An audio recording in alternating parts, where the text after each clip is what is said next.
अम्मा बाद फ़क़द क़ाल अल्लाह सुब्हानहू व तआला फ़ी किताबिहिल करीम बिस्मिल्लाहिर रहमानिर रहीम या अय्युहल इंसान इन्नका कादिहुन इला रब्बिका कदहन फमुलाक़ीह सलावत।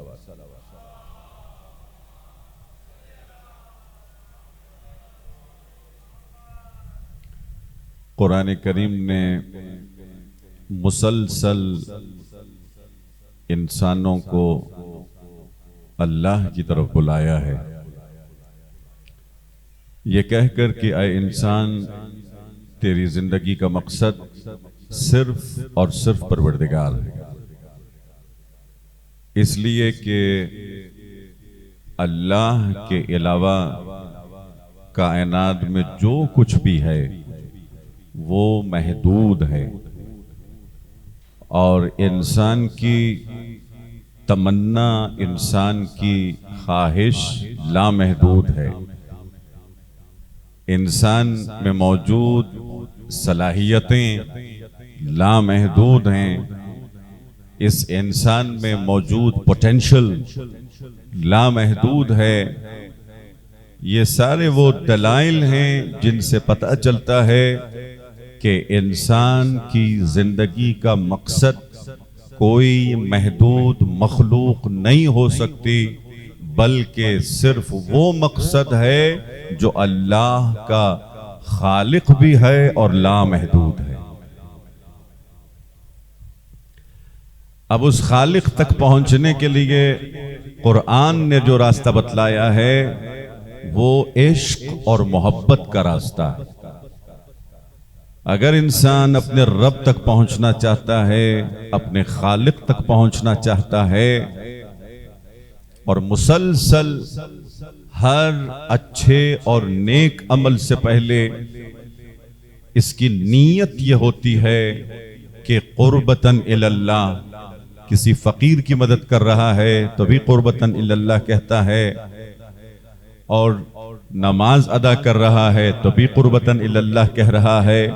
गर्ज ये कि हर अच्छा अमल अंजाम देता है तो इसकी कोशिश ये होती है कि कुर्बतन इल्लाह कहकर अंजाम दे, ताकि इस अमल के जरिए इसे इसके खालिक की कुर्बत मुयस्सर आए, ये अपने रब के करीब हो जाए।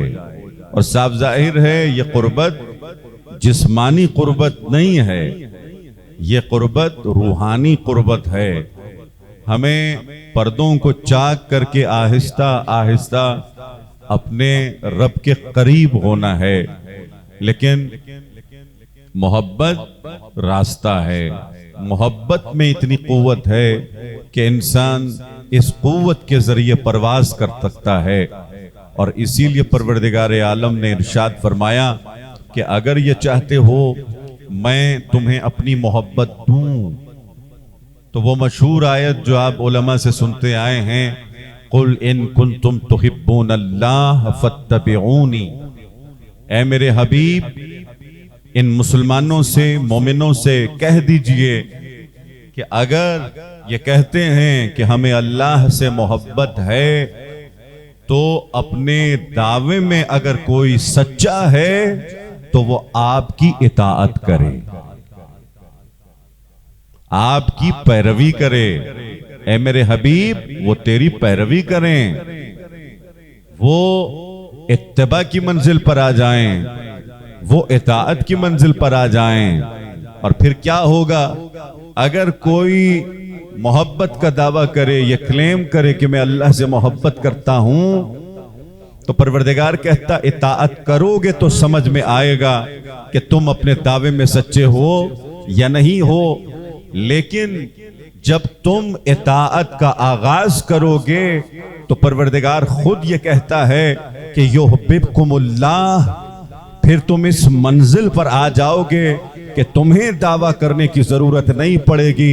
अल्लाह खुद ये कहेगा कि सिर्फ तू मुझसे मोहब्बत नहीं कर रहा, अब मैं खुद तुझसे मोहब्बत कर रहा हूं। युहिब्बुकुमुल्लाह, अब मैं तुझसे मोहब्बत कर रहा हूं। इससे एक और नतीजा भी खूबसूरत नतीजा निकलता है कि गोया परवरदिगार ये कह रहा है, ऐ मेरे बंदे, अगर तू ये चाहता है कि तेरे दिल में मेरी मोहब्बत आ जाए, तू मुझसे मोहब्बत करे, तो तू खुद से नहीं कर सकता। मोहब्बत का आगाज तेरे दिल से नहीं होगा, बल्कि पहले मैं मोहब्बत करूंगा, फिर तू मोहब्बत करेगा। युहिब्बुकुमुल्लाह, अल्लाह पहले मोहब्बत करता है। इसीलिए जब हम आयत मवद्दत की तिलावत भी करते हैं तो हम किस तरह से इसका तर्जुमा पढ़ते हैं कि कुल ला अस्अलुकुम अलैहि अजरन इल्लल मवद्दत फिल कुर्बा, अल मवद्दता फिल कुर्बा। अगर कोई अजर रिसालत देना चाहता है तो वो क्या करे? अहले बैत से मोहब्बत करे। लेकिन मैं आपसे पूछता हूं, ये जो आखिरी टुकड़ा है ये क्या है? इल्लल मवद्दता, मवद्दता फिल कुर्बा है ना, मवद्दतल कुर्बा तो नहीं है ना। अब जरा तर्जुमा इसका बदल दें, मवद्दतल कुर्बा नहीं है, अल मवद्दत फिल कुर्बा है। अल्लाह अकबर। इसके माना क्या है? अभी जिस तरफ मैंने इशारा किया ये उसी तरफ ये तर्जुमा, इसकी ये तफसीर यही बतला रही है कि ऐ अली से मोहब्बत करने वाले, फी के माना को समझने की कोशिश कर कि फी के माना क्या है। अरबिक में कहेंगे, अरबिक को इंग्लिश में ट्रांसलेट करेंगे तो फी यानी इनसाइड समथिंग। किसी चीज में अगर कुछ हो तो अरबी में फी के जरिए से कहा जाता है। फिल कुरान, कुरान में, फिर ज़र्फ किसी बर्तन में। यहां क्या कहा जा रहा है? अल मवद्दता फिल कुर्बा, ऐ मोहब्बत करने वाले, अली से मोहब्बत करने वाले, पंजतन से मोहब्बत करने वाले, ये न समझ कि ये मोहब्बत तेरे दिल में है, ये मोहब्बत खुद अली के दिल में है। ये न समझ कि ये तेरे दिल में है। फिल कुर्बा, कुर्बा कौन है? रसूल खुदा के अकरबा कौन है? अकरबा कुर्बत से है ना, जिस तरह हम कुर्बतन इल्लल्लाह कहते हैं, ये अकरबा कुर्बत से है। वो कि जो रसूल के सबसे ज्यादा करीब हो। अब कहने वाले तो कह देते हैं कि सबसे ज्यादा असहाब करीब थे, कुछ और लोग थे जो करीब थे, कुरैश के लोग थे, मक्के के लोग थे, मदीने के लोग थे। लेकिन वो तो उनके दावे हैं ना, हम तो कहीं और से नहीं, हम तो कुरान से मेयार लेते हैं कि अकरबा, अकरबा वो हैं जो मैदान मुबाहिला में या अबनाना बनकर आए या अनफुसना बनकर आए हैं। कुर्बत तो इनको मुयस्सर आई है। अब जब अकरबा ये हैं, अकरबा ये हैं, तो आयत क्या कह रही है? फिल कुर्बा, वो मोहब्बत जो उनके वजूद में है, तुम्हारे वजूद में नहीं है। तो अली से मोहब्बत करने वालों सुनो, इसे अपना कमाल न समझ लेना कि मैं अली पर एहसान कर रहा हूं, अली से मोहब्बत करके मैं एहसान कर रहा हूं, इसमें मेरा कमाल है। नहीं, अल्लाह सुब्हानहू व तआला फिल कुर्बा कहकर बतला रहा है कि याद रखो, अली तुम्हें अपनी मोहब्बत दे रहे हैं तो तू मोहब्बत कर रहा है। सलवात पढ़े मोहम्मद वाले।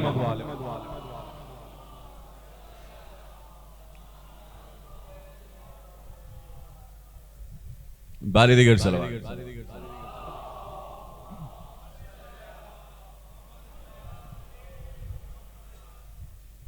तो ये अल मवद्दत फिल कुर्बा,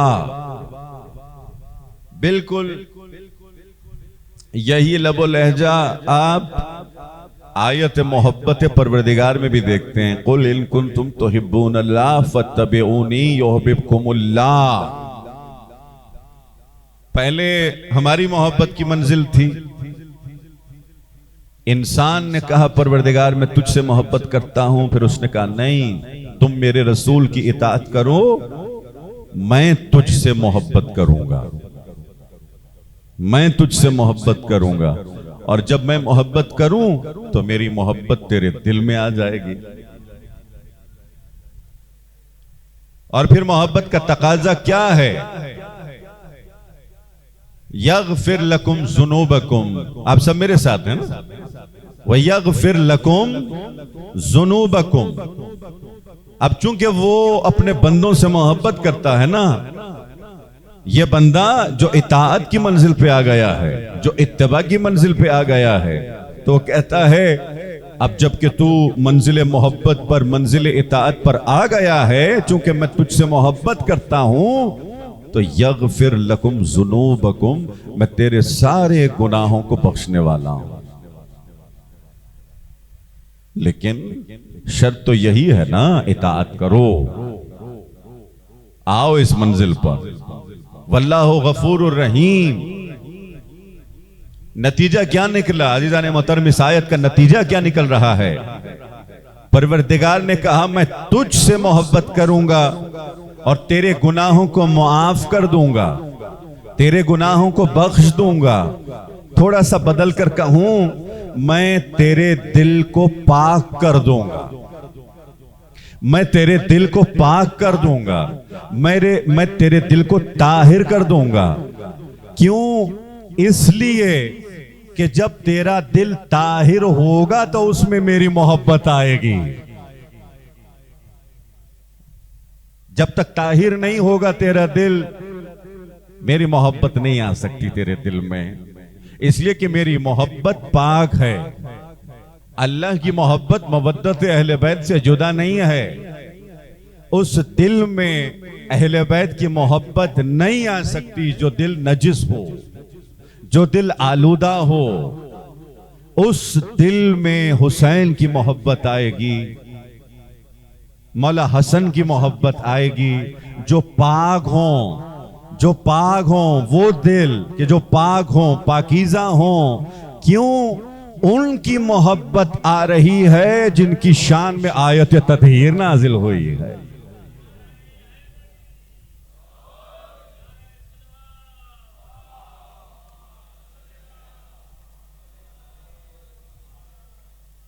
पाकीज़ा हस्तियों की मोहब्बत पाको पाकीज़ा होती है।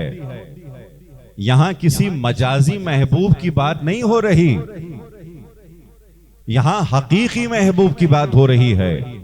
यहां मोहम्मद व आले मोहम्मद की बात हो रही है, उनकी मोहब्बत का जिक्र हो रहा है। हकीकी महबूब की मोहब्बत पाकीज़ा होती है। पाकीज़ा मोहब्बत के लिए दिल का पाकीज़ा होना शर्त है।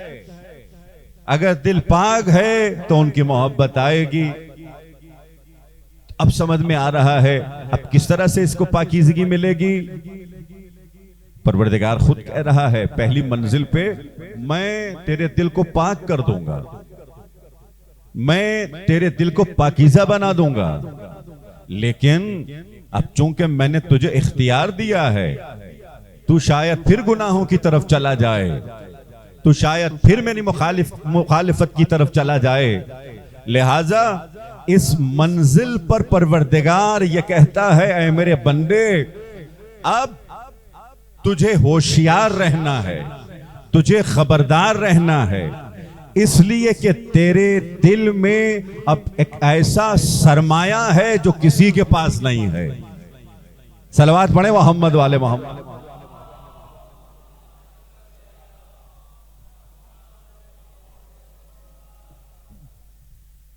जब किसी ने आकर के मौला इमाम जाफर सादिक अलैहिस्सलाम से कहा मौला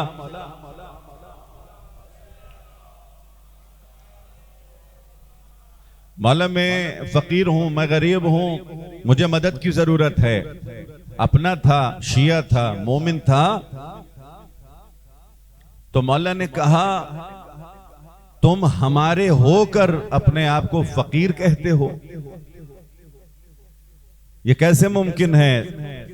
यह तो मैंने तफसीर में कह दिया, लेकिन मौला ने कहा तुम फकीर नहीं हो। वो यह समझा कि शायद मौला एतबार नहीं कर रहे। कहने लगा, नहीं मौला, मैं फकीर हूं, मैं तंगदस्त हूं, मेरे पास पैसे नहीं है, मेरे पास माल नहीं है। फौरन मेरे मौला ने कहा, यह बहुत बड़ा दर्स कि देखिए सबसे बड़ा सरमाया क्या होता है मोमिन का। तू कह रहा है तू फकीर नहीं है, बता क्या तेरे दिल में हमारी मोहब्बत है? का मौला यकीनन आपकी मोहब्बत है। तो बस का तू फकीर नहीं है इसलिए कि तेरे दिल में कायनात का सबसे बड़ा सरमाया है। तू फकीर नहीं है, तू बहुत सरमायादार है, तू अमीर है। सलवात पढ़ी मोहम्मद वाले मोहम्मद पर।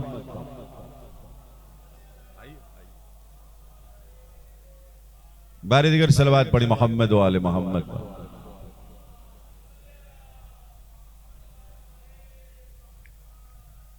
तू फकीर नहीं है, तू अमीर है। आपकी तवज्जोहात इस तरफ हैं, मैं आगे बढ़ूं, आप मेरे साथ हैं। मौला कहते हैं तू फकीर नहीं है, तू अमीर है। जिसके पास हमारी मवद्दत का सरमाया हो वो फकीर नहीं हो सकता, वो दुनिया का सबसे बड़ा अमीर होता है, वो फकीर नहीं हो सकता। अब इस सरमाए को संभालने की जरूरत है। इस सरमाए को, इस दौलत को, इस इमारत को ऐन के साथ नहीं अलिफ के साथ कह रहा हूं। जिसके पास इमारत होती है वही अमीर होता है। जिसके पास यह सरमाया होता है वो कायनात का सबसे बड़ा सरमाएदार होता है। जिसके दिल में अली की मोहब्बत होती है, चाहे वो दुनिया की नजरों में बहुत फकीर ही क्यों ना हो, गलियों में फिरता हुआ बेचारा एक मलंग ही क्यों ना हो, लेकिन अगर उसके दिल में अली की मोहब्बत है तो कायनात का कोई कितना बड़ा बादशाह ही क्यों ना हो, दुनिया का कोई बादशाह क्यों ना हो, सियासतदान ही क्यों ना हो, वो भी अली के फकीर का फकीर होता है।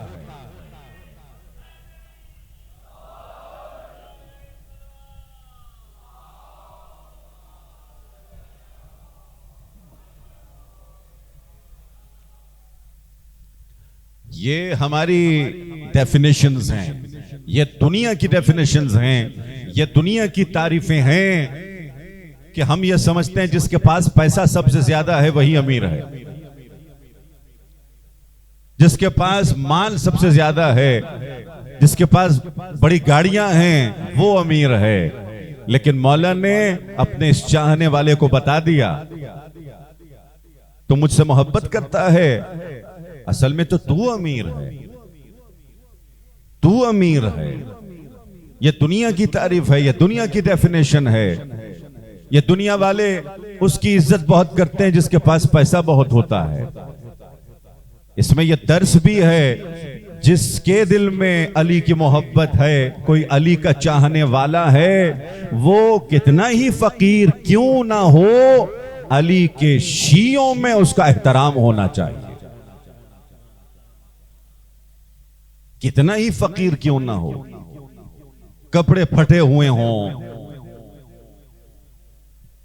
जिसके बाल बिखरे हुए हों, उसकी इज्जत करो, उसकी इज्जत करो। आज तुम उसे फकीर समझ रहे हो, कल जब कयामत के दिन अली की बादशाहत जाहिर होगी, अली की विलायत जाहिर होगी, तो तुम्हें समझ में आएगा कि ये जो दुनिया में फकीर था वहां कितना बड़ा अमीर है, वहां कितना बड़ा अमीर है। इसकी इज्जत करो, इसका एहतराम करो। ये जो अजादार है मौला का, ये जो मातमदार है मौला का, तुम इसे पस समझते हो, मगर अली इसे बहुत बुलंद समझते हैं। इस अजादार को मौला हुसैन बहुत मोहतरम समझते हैं। इस अजादार को इमाम ज़माना अलैहिस्सलातु वस्सलाम बहुत मोतबर समझते हैं। एक हल्का लगा हुआ था मातमदारों का, हजरत बहरुल उलूम, जिसका नाम सैयद मेहदी है, सैयद मेहदी। लेकिन इमाम ज़माना की मोहब्बत में इल्म का समंदर बन गए। बहरुल उलूम, बहरुल उलूम, बड़े बड़े मुज्तहिद आज तक उनके मर्तबे तक पहुंच नहीं सके। तारीख़ तशय्युअ की बात कर रहा हूं, आज तक कोई आलिम उनके मर्तबे तक पहुंच नहीं सका। मातमदारों का हल्का लगा हुआ था और कूचे से जनाबे बहरुल उलूम गुजर रहे थे। अब जरा तसव्वुर में लाइए, एक इतना बड़ा आलिम अहले अम्मामा कूचे से गुजर रहे थे, दौड़ते हुए हल्क़े मातम में शामिल हो गए, दौड़ते हुए हल्क़े मातम में शामिल हो गए। मातमदारों के साथ मातम करना शुरू किया। अब जितने उलमा साथ थे, बड़े बड़े उलमा साथ हैं, तालिब इल्म साथ हैं, सब हैरान हैं। और फिर जब मातम तमाम हुआ, सब जनाबे बहरुल उलूम की खिदमत में आए।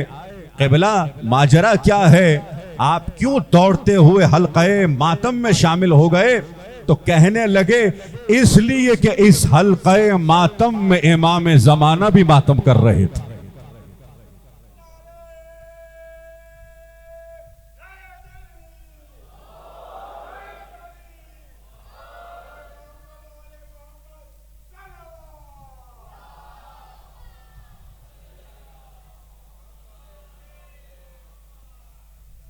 इस हल्क़े मातम में ये जनाब बहरुल उलूम के जुमले हैं, इस अजीम मुज्तहिद के ये जुमले हैं, उस मरजाए वक्त के ये जुमले हैं कि मैंने कहा आज तक उलमा रश करते हैं कि काश हम बहरुल उलूम बन जाएं। और उनका ये जुमला बतला रहा है कि वो किस तरह इस मकाम तक पहुंचे हैं। और पूछने वालों ने पूछा, जनाबे बुजुर्ग, कुम्मी बुजुर्ग, आकाए बुजुर्ग ने, कि वो अपने वक्त के मर्जा थे, वो ये कहते हैं कि जनाबे बहरुल उलूम जो उस जमाने में सैयद मेहदी तबातबाई के नाम से मशहूर थे, लेकिन कोई इन्हें नहीं जानता था। हम एक साथ दर्स हासिल करते थे, इल्म हासिल करते थे, कोई खास सलाहियत भी नहीं थी, बहुत ज्यादा लायक भी नहीं थे। लेकिन जब हम नजफ से वापस आ गए और इनका नाम इतना मशहूर हो गया कि कोई बहरुल उलूम है, पहले हम नहीं पहचाने, लेकिन जब हम जियारात के लिए गए तो हमें मालूम हुआ कि ये तो वही सैयद मेहदी तबातबाई हैं आज जिन्हें पूरी दुनिया बहरुल उलूम कह रही है। मैंने खुद उनसे जाके तन्हाई में पूछा कि क़िबला, आप किस तरह बहरुल उलूम हो गए? हम आपको जानते हैं, हम साथ थे, दर्स में, लेक्चर्स में साथ थे।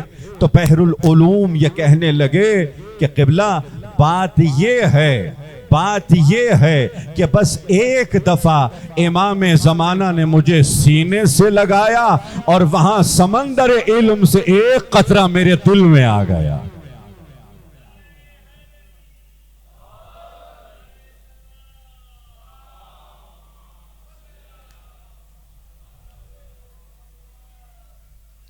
इल्म किताबों से नहीं मिलता, इल्म अल्फाज से नहीं मिलता, इल्म इमाम ज़माना अता करते हैं। और इमाम ज़माना कोई लफ्ज नहीं कहते, बस एक खास नजर कर देते हैं या अपनी आगोश में ले लेते हैं और फिर उनके दिल से ये जोश मारता हुआ समंदर जब मुंतकिल होता है किसी चाहने वाले के दिल में जहां एक कतरा भी उस समंदर का दिल में आ जाए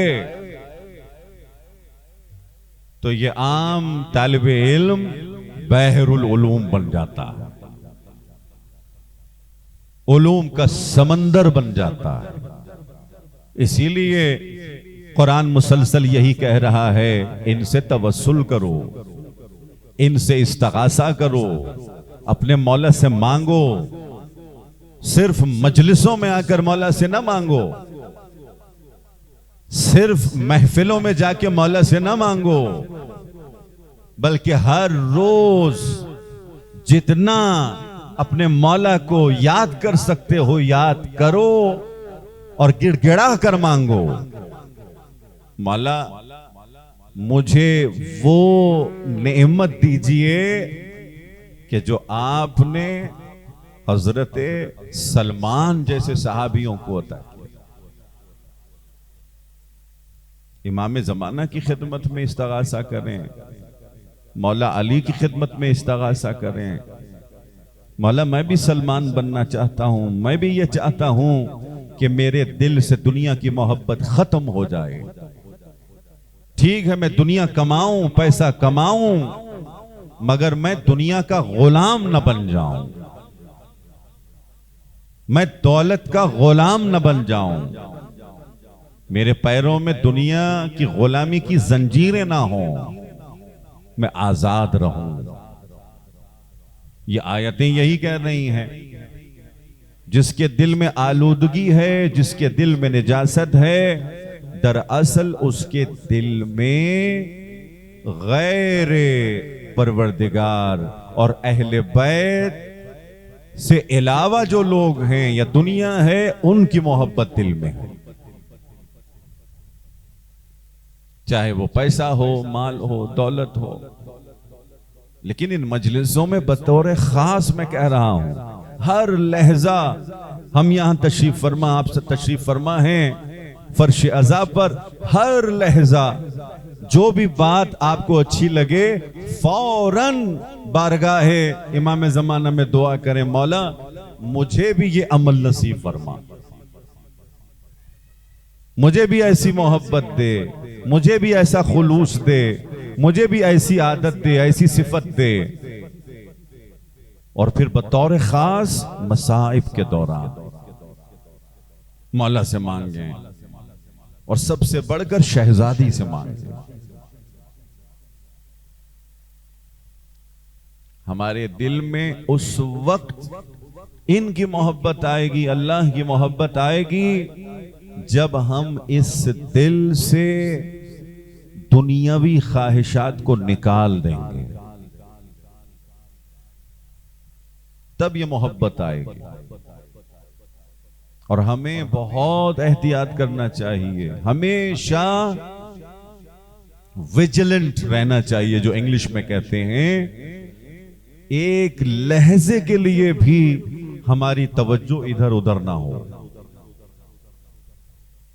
कुरान यही कह रहा है, अहले बैत ने यही कहा कि हमारा मोमिन, हमारा चाहने वाला हमेशा खबरदार और होशियार रहता है। जब दुश्मन बहुत खतरनाक होता है ना, तो इंसान हमेशा तैयार रहता है। हमारे सामने बहुत बड़ा दुश्मन है। कुरान ने, अहले बैत ने यही कहा, ऐ शियो, शैतान को कोई अफसाना न समझो, ये एक मौजूद, जिंदा मौजूद है, तुम्हें बर्बाद कर सकता है, तुम्हें तुम्हारे मकसद से दूर कर सकता है, तुम्हें जहन्नुमी बना सकता है। होशियार रहो, विजिलेंट रहो, खबरदार रहो, अपनी तवज्जो हमेशा अपनी तरफ रखो। जो शख्स अल्लाह को याद रखता है, परवरदिगार उसे फिर यह ताकत देता है कि वो इंसान कभी अपने आप को भूल नहीं पाता। इस वक्त दुनिया में अक्सर लोग वो हैं जो खुद अपनी जात को भूल गए हैं। हमारी तवज्जो हमारी अपनी तरफ नहीं है, हमारी तवज्जो दुनिया की तरफ है, हमारी तवज्जो बिल्डिंग्स की तरफ है, हमारी तवज्जो मोबाइल फोन की तरफ है, हमारी तवज्जो कंप्यूटर की तरफ, हमारी तवज्जो काम की तरफ है, बच्चों की तरफ है। ये इंसान, आज का इंसान खुद को भूल गया है। कभी इसने तवज्जो ही नहीं की मैं खुद मौजूद हूं, मेरा क्या होगा, मैं अपना सब कुछ दूसरों को संभालने के लिए, दूसरों की परवरिश करने के लिए सर्व कर रहा हूं, मेरा क्या होगा, मेरी जिंदगी का क्या होगा, मेरी आखिरत का क्या होगा, मेरी आकुबत का क्या होगा। कुरान कह रहा है, ऐ इंसान, अगर अल्लाह को याद रखोगे तो परवरदिगार तुझे तौफीक देगा कि तेरी तवज्जो अपनी तरफ भी रहेगी। इंसान खुद फरामोशी में मुब्तला नहीं होगा, और यह बहुत बड़ी नेमत है। और अल्हम्दुलिल्लाह जो मोमिनीन फर्श अज़ा पर आते हैं मजलिसों के सदक़े में, वो भी खुद फरामोश नहीं होते, उनकी तवज्जो अपनी तरफ होती है। और ये कहां से ये सिफत मिलती है? अहले बैत अलैहिमुस्सलाम से मौला फरमाते हैं, रसूल खुदा फरमाते हैं, मन आरफा नफ्सहू फक़द आरफा रब्बहू। जो अपने आप को पहचान ले वो अपने परवरदिगार को पहचान लेता है। हमने ये कहां से लिया? दरे अहले बैत से। लेकिन आइए, जहां हमें ये बातें मालूम हैं तो हम अमल करें, हम तस्लीम हो जाएं, हम वफादार हो जाएं। हम तस्लीम होना मौला अब्बास से सीखें, हम वफादारी मौला अब्बास से हासिल करें। जहां मौला अब्बास का मातम करते हैं, मौला अब्बास के अलम का बोसा लेते हैं, इस्तिगासा करें, मौला आप सरकार वफा हैं, मौला अपनी वफाओं की एक झलक, एक कतरा, एक तजल्ली हमारे भी दिलों में डाल दे, ताकि हमारी जिंदगी बदल जाए। मौला आप तो सरापा वफा हैं, सरापा तस्लीम हैं। मौला हुसैन की खिदमत में हम गुनहगार हैं, हम खताकार हैं, हमने हमेशा बेवफाई की है। मजलिसों में आकर वादा करते हैं मौला हुसैन से फिर बेवफाई नहीं करेंगे, फिर मुखालिफत नहीं करेंगे, लेकिन फिर गुनाहों की तरफ चले जाते हैं। आए आज मौला अब्बास से इस्तिगासा करें। उनकी वालिदा उम्मुल बनीन बाबुल हवाइज हैं। सलाम हो उम्मुल बनीन पर कि जब पहली मर्तबा उम्मुल बनीन मौला अली के घर आई, मौला अली ने कहा उम्मुल बनीन दाखिल हो जाओ घर में। कहा नहीं मौला, ज़ैनब इजाजत दें तो मैं दाखिल हो जाऊं।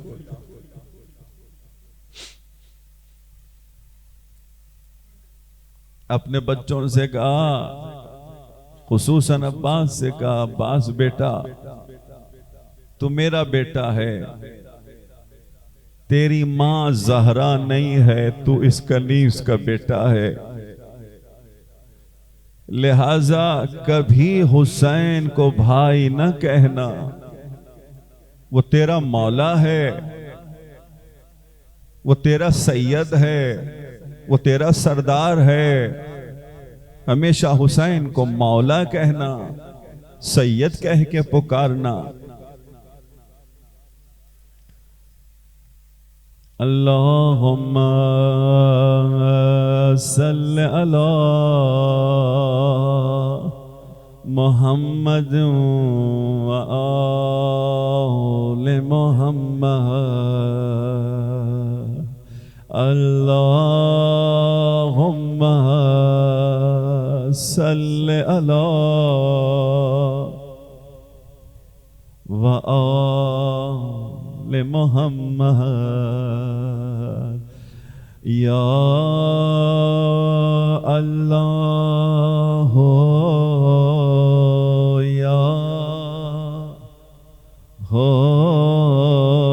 या सब मिल के अल्लाह को पुकारें। या अल्लाह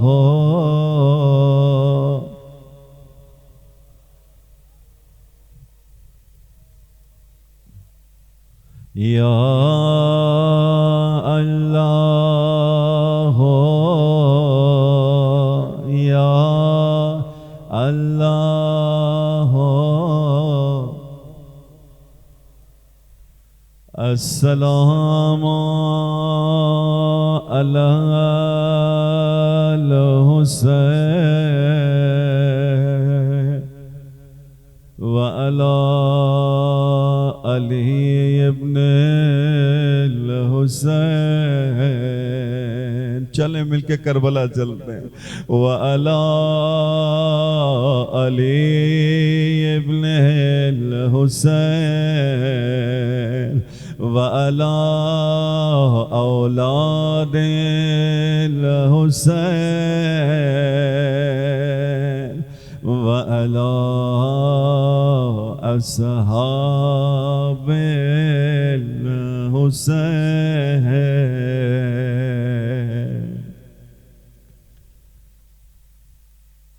हमारा सलाम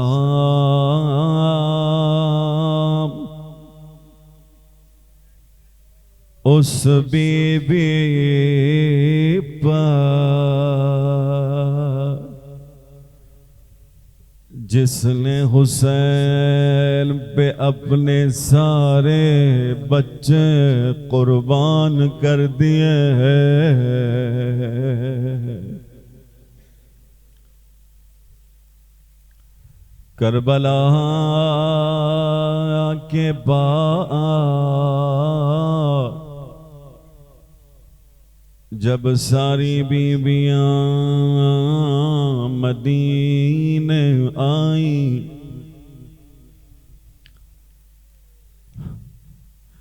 उम्मुल बनीन अब्बास के बच्चों को साथ लेके हर रोज ज़ैनब के दरवाजे पे जाती थी।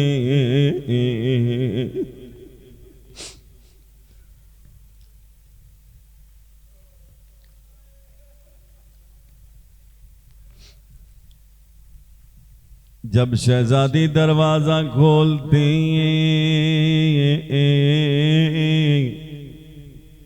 कहती अम्मा आइए ऊपर बैठे। अपने लाल अब्बास की तरह खाक पे बैठ जाते। कहते शहजादी मेरे अब्बास को माफ करना,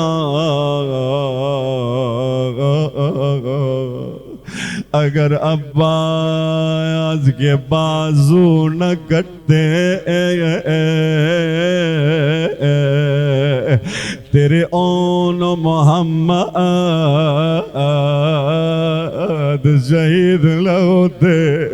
अगर अब्बास के बाजू न कटते तेरी चादर न छिलते।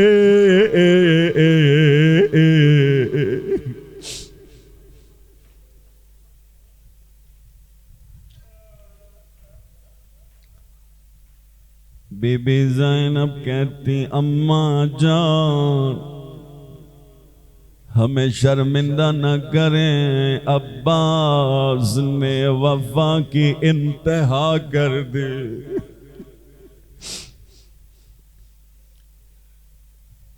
कन्हई शहजादी अब्बास का जिक्र न करो, मुझे हुसैन के बारे में बताओ। शहजादी कहती अम्मा मेरा भैया 3 दिन का प्यासा था, और जालिमों ने ज़िबा करते वक्त पानी भी नहीं पिलाया।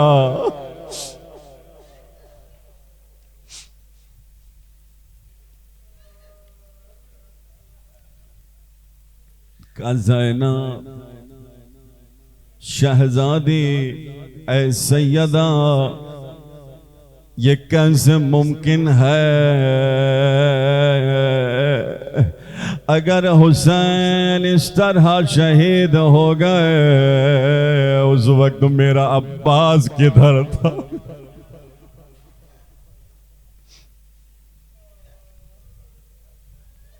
अब सुने उम्मुल बनीन की रिवायत से अब्बास के मसाइब सुने। बीबी ज़ैनब रावी है, कहा अम्मा अब्बास की आंख में तीर लगा था, अब्बास के सर पे गुर्ज लगा था, अब्बास घोड़े से गिर गए थे। अम्मा जितने शहीद घोड़े से गिरे उनके बाजू थे, मगर हाय मेरा भैया अब्बास बाजू न थे, मुंह के बल ज़मीन पे गिर गए।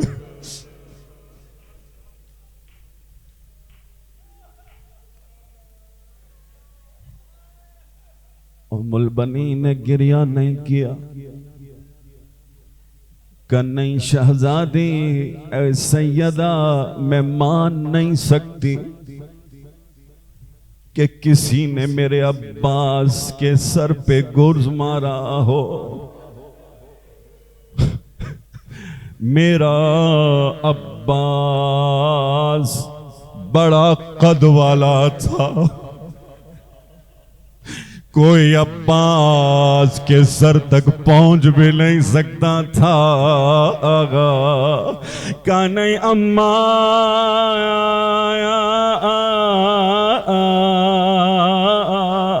पहले अब्बास के बाजू कट गए,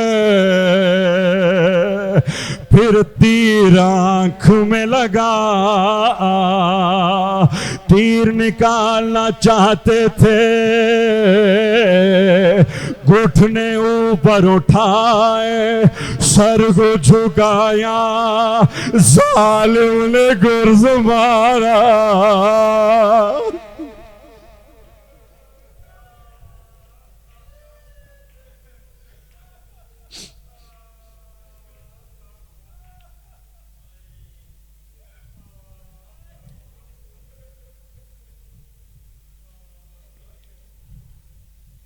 वसयअलमु अल्लज़ीना ज़लमू अय्य मुनक़लबिन यन्क़लिबून।